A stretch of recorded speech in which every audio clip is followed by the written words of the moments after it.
ज्योतिष शास्त्र के अनुसार हमारे सौर मंडल में विचरते सभी प्लैनेट्स सन व मून को मिलाकर नवग्रहों की संरचना की गई तथा मानव जीवन पर इनके प्रभाव को हमारे प्राचीन आदरणीय ऋषिगणों व आधुनिक एस्ट्रोलॉजर्स ने पूर्णतः प्रभावी व सटीक माना है। और पामिस्ट्री के अकॉर्डिंग ये सभी नवग्रह हमारी हथेली पर विराजमान भी होते हैं। और हथेली पर इनकी उपस्थिति कैसे हमारे मानव जीवन पर प्रभाव डालती है, आइए अपनी इस सीरीज़ में हम जानेंगे हमारी हथेली पर पाए जाने वाले सभी महत्वपूर्ण प्लैनेट्स की विशेषताएं और उनसे पड़ने वाले प्रभाव के बारे में। शुरुआत करते हैं माउंट ऑफ जुपिटर यानी बृहस्पति से। हथेली में जुपिटर यानी बृहस्पति अथवा गुरु का स्थान हमारे हाथ की इंडेक्स फिंगर यानी तर्जनी के नीचे होता है। यह ग्रह सभी ग्रहों की तुलना में हर दृष्टि से सबसे महत्वपूर्ण ग्रह माना जाता है। ये ग्रह दैविक गुणों से भरपूर होता है, नेतृत्व की क्षमता देने वाला, सत्यवादी, निष्कपट, हितैषी, मानवहित, मददगार, उच्च प्रशासनिक क्षमता वाला, आत्मिक व शारीरिक शक्ति देने वाला तथा राज सम्मान में वृद्धि कराने वाला और आदर्श गुण देने वाले व्यक्ति को महत्वाकांक्षी, ईमानदार, सत्यवादी, लीडरशिप क्वालिटीज़ एवं प्रभावशाली व्यक्तित्व का स्वामी बनाता है। इस ग्रह के शुभ गुणों से युक्त व्यक्ति समाज में सम्मानित, सुखी ग्रह जीवन, अपने सभी कार्यों में सफलता अर्जित करने वाला न्यायप्रिय व्यक्ति होता है और हमेशा लोगों व अपने संपर्क में आने वाले व्यक्तियों के हित के लिए कार्य करने वाला होता है। जुपिटर की पॉजिटिव कॉस्मिक रेस से युक्त ऐसे व्यक्ति प्रबल दृढ़ इच्छा शक्ति के स्वामी होते हैं तथा अपने कार्य को हमेशा पूर्ण करते हैं एवं एक न्यायपूर्ण बुद्धि व युक्ति का इस्तेमाल करते हुए हमेशा उचित निर्णय लेते हैं तथा जल्दबाजी में कोई भी कार्य नहीं करते। किसी भी चीज़ के दोनों पक्षों को देखने के बाद ही ऐसे लोग उचित न्याय करते हैं। अपने इन्हीं गुणों के कारण ऐसे व्यक्ति एक कुशल राजनेता, उच्च कोटि के जज, बैरिस्टर, प्रशासनिक अधिकारी, धार्मिक अथवा सामाजिक क्षेत्रों में हमेशा उच्च पदों पर ही सुशोभित होते हैं। गृहस्थ जीवन में भी ऐसे लोग एक आदर्श पुत्र अथवा पुत्री, आदर्श पति अथवा पत्नी तथा एक सहयोगी रिश्तेदार के रूप में सम्मान प्राप्त करते हैं। जुपिटर के प्रभाव से ऐसे व्यक्ति आर्थिक रूप से भी समृद्ध होते हैं तथा इनके जीवन में सभी भौतिक सुख सुविधाएं होती हैं एवं लक्ष्मी की इन पर हमेशा कृपा बनी रहती है। फ्रेंड्स, ये तो थे जुपिटर के गुण व ऐसे गुणों से युक्त व्यक्तियों के जीवन की एक झलक। अब चूंकि जीवन में हर चीज़ के दो पहलू होते हैं, एक पॉजिटिव व दूसरा नेगेटिव, वही हमारे प्लैनेट्स के साथ भी होता है। आइए जानते हैं हथेली में जुपिटर की स्थिति के आधार पर इसके गुण व अवगुणों के बारे में। यदि हथेली में ये माउंट वेल डेवलप्ड और प्रोमिनेंट हो तो ऐसे लोग डिवाइन नेचर वाले होते हैं और अपने विकास के साथ साथ ये अन्य लोगों के उत्थान में भी मदद करते हैं।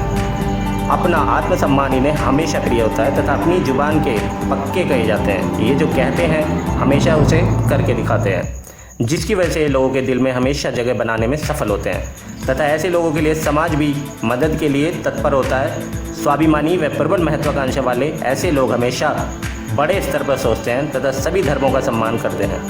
अमीरी गरीबी में ये लोग फ़र्क नहीं करते तथा बुद्धिजीवी लोगों का हमेशा सम्मान करते हैं, चाहे वह धन की दृष्टि से अमीर हो या गरीब।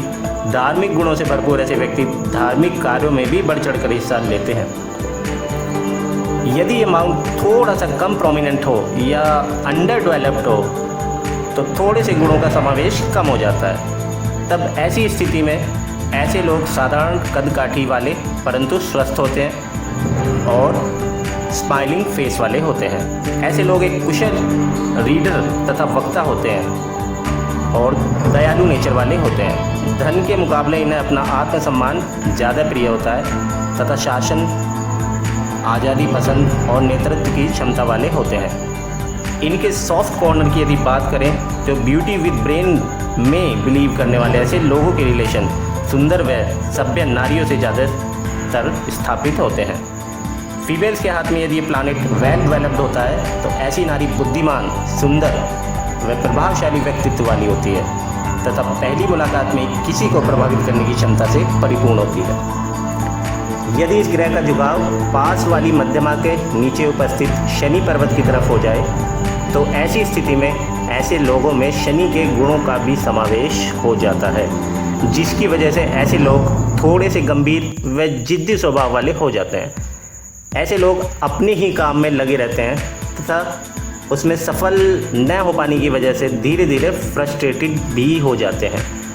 और यदि ये माउंट थोड़ा नीचे की तरफ हो तथा थोड़ा दबा हुआ हो तो ऐसे लोगों को जीवन में कई बार निराशा व अपयश का सामना भी करना पड़ जाता है। लेकिन इसके बावजूद भी ऐसे लोग साहित्य के क्षेत्र में पूरी तरीके से कामयाबी हासिल करते हैं। यदि ये क्षेत्र ओवर डेवलप्ड हो जाए तो फिर ऐसे व्यक्ति में जुपिटर के गुणों का आधिक्य हो जाता है और ऐसी स्थिति में ऐसे लोग थोड़े से स्वार्थी, अहंकारी तथा खुदगर्ज हो जाते हैं और अपने स्वार्थ साधने के लिए किसी का भी मूर्ख बना देते हैं तथा समाज में अपनी धूर्तता व चालबाजी के लिए जाने जाते हैं। यदि ये माउंट वेल प्लेस्ड तथा नॉर्मल उभार लिए हो तो ऐसे लोगों का विवाह शीघ्र ही हो जाता है और ऐसे लोग एक खुशहाल गृहस्थ जीवन जीते हैं। यदि एक ओवर डेवलप्ड जुपिटर माउंट के साथ साथ हाथ की फिंगर्स आगे की तरफ नुकीली हों तो ऐसी स्थिति में व्यक्ति अंधविश्वासी हो जाता है और यदि उंगलियां आगे से स्क्वायर शेप्ड हो तो ऐसे व्यक्ति में खुदगर्जी व निर्दयता का समावेश भी हो जाता है। और यदि ओवर डेवलप्ड माउंट के साथ लंबी उंगलियां हों तो ऐसे व्यक्ति ज़्यादा खर्चीले व मनमोजी स्वभाव वाले हो जाते हैं। और यदि हथेली में जुपिटर और सैटर्न दोनों ही माउंट आपस में मिल रहे हों और प्रोमिनेंट भी हों तो ये एक शुभ योग होता है तथा ऐसे व्यक्ति अत्यंत भाग्यशाली व जीवन में विशेष ख्याति व सफलता अर्जित करते हैं।